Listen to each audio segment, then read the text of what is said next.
हर हर महादेव दोस्तों। कैसे हैं आप सब लोग। मैं शिव शक्ति से प्रार्थना करूंगा कि आप सभी लोग स्वस्थ रहें और मस्त रहें। दोस्तों, आज की वीडियो में जो आप सुनने वाले हैं उसके लिए मन को थाम कर बैठिए, क्योंकि हो सकता है कि आपको जीवन में पहली बार कोई ऐसी सच्चाई सुनने को मिलेगी जो आपके वर्षों पुराने विश्वास को हिला दे। और यही कारण है कि आप ये वीडियो बीच में छोड़कर नहीं जा पाओगे। दोस्तों, तंत्र की दुनिया उतनी सरल नहीं जितनी दिखाई देती है। हम में से हर किसी ने सुना है कि देवता किसी का बुरा नहीं करते, लेकिन फिर भी यह सवाल हमेशा हवा में क्यों तैरता रहता है। दोस्तों, अगर देवता किसी का बुरा नहीं करते तो लोग तंत्र मंत्र से दूसरों को क्यों डराते हैं, क्यों परेशान करते हैं, क्यों किसी को बांध देते हैं, किसी को गिरा देते हैं। और सबसे बड़ा सवाल तो यह है कि उन्हें यह शक्ति मिलती कहां से है। क्या भगवान उन्हें यह शक्ति देते हैं, या कोई और मार्ग है जो आम लोगों की नजर से हमेशा छुपा रहता है। दोस्तों, आज की वीडियो में आप ये सब जानेंगे, और एक बार आप समझ गए तो जिंदगी में फिर कभी कोई नकली तांत्रिक, नकली गुरु, बाबा या निम्न स्तर की शक्तियां आपको छू भी नहीं पाएगी। दोस्तों, ये खेल देवताओं का नहीं, भावों का है। तंत्र की शुरुआत वहां होती है जहां इंसान के भीतर का अंधकार और प्रकाश दोनों एक साथ सक्रिय होते हैं। महादेव ने माता पार्वती को 5 महान तंत्र दिए: मारण, उच्चाटन, सम्मोहन, वशीकरण और स्तंभन।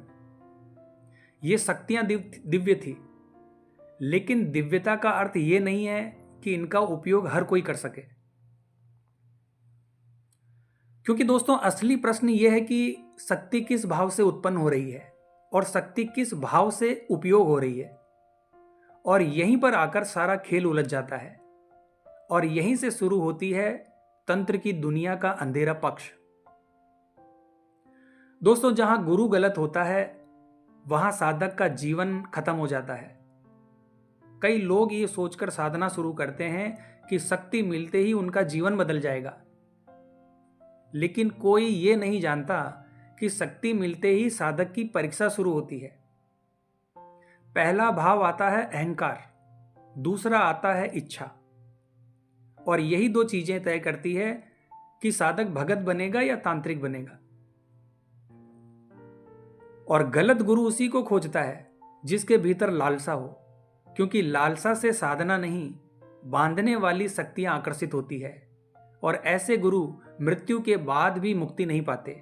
उनकी सिद्धियां ही उन्हें बांध लेती है और वो आगे नहीं बढ़ पाते, और उनका अधूरा अहंकार आगे शिष्यों को निगल जाता है। और दोस्तों, यही कारण है कि गलत गुरु का चुनाव अपनी किस्मत को उधार देने जैसा है। दोस्तों, यही वो मोड़ है जहां साधना छूटती है और तंत्र फीका पड़ने लगता है। मान लीजिए कोई साधक शक्ति के संपर्क में आया, उसका मन क्रोध से भरा हुआ है और उसने शक्ति का उपयोग किसी को नुकसान पहुंचाने में किया।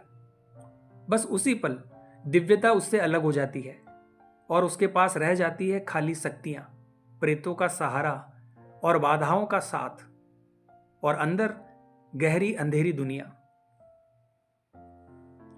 दोस्तों, वो चाहे खुद को काली का भगत कहे, भैरव का दास कहे, लेकिन देवी देवता किसी ऐसे को अपनी ऊर्जा नहीं देते जो दूसरों पर हमला करे।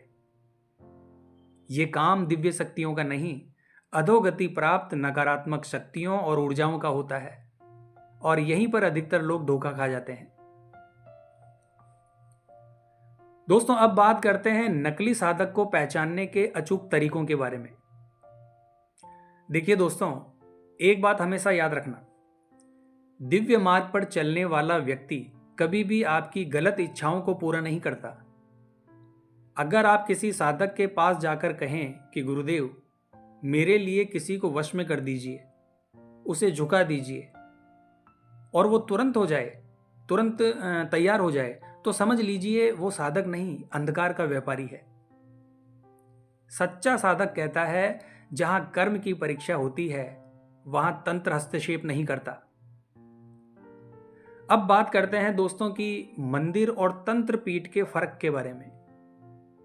दोस्तों, एक होता है पुराना मंदिर, वो स्थान जहां ऊर्जा स्थिर और शांत होती है, और एक होते हैं छोटे छोटे कमरे, दरबार, जहां रोज चमत्कार होता है, जहां गुरु हवा में हाथ घुमाकर प्रभाव दिखाता है। वहां अक्सर शक्ति नहीं, प्रेतों की चालें काम करती है। ऐसे स्थानों पर लोग चमक देखते हैं, लेकिन भीतर अंधेरा ही अंधेरा होता है। दोस्तों, असली तंत्र आपको तोड़ता नहीं, जोड़ता है। अगर कोई व्यक्ति कहता है मैं काली का भगत हूं और किसी का भी नाश कर सकता हूं, तो जान लीजिए उसके पास काली का नहीं, काली के नाम पर आया अंधकार है। क्योंकि काली का स्वरूप भय पैदा नहीं करता, वो तो भय को मिटाता है। भैरव का स्वरूप मारता नहीं है, वो अहंकार को काटता है। इसीलिए दोस्तों, दिव्य शक्तियां कभी भी किसी निर्दोष के खिलाफ काम नहीं करती। अंत में मैं यही कहना चाहूंगा दोस्तों कि आध्यात्म का असली मार्ग हमेशा भीतर की ओर जाता है। तंत्र का असली उद्देश्य है अपने भीतर बैठे शिव को जगाना, ना कि दुनिया को झुकाना। असली साधक वही है जो ना तो शक्तियों से डरता है और ना ही शक्तियों का दुरुपयोग करता है। उसका लक्ष्य केवल एक ही होता है, अपने भीतर की चेतना को शिव चेतना में विलीन करना।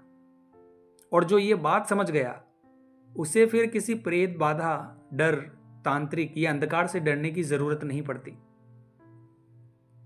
तो आज की वीडियो में बस इतना ही दोस्तों। वीडियो आपको कैसी लगी कमेंट बॉक्स में जरूर बताएं, और कमेंट बॉक्स में हर हर महादेव जरूर लिखें दोस्तों, और साथ ही हमारे इस चैनल को सब्सक्राइब करें।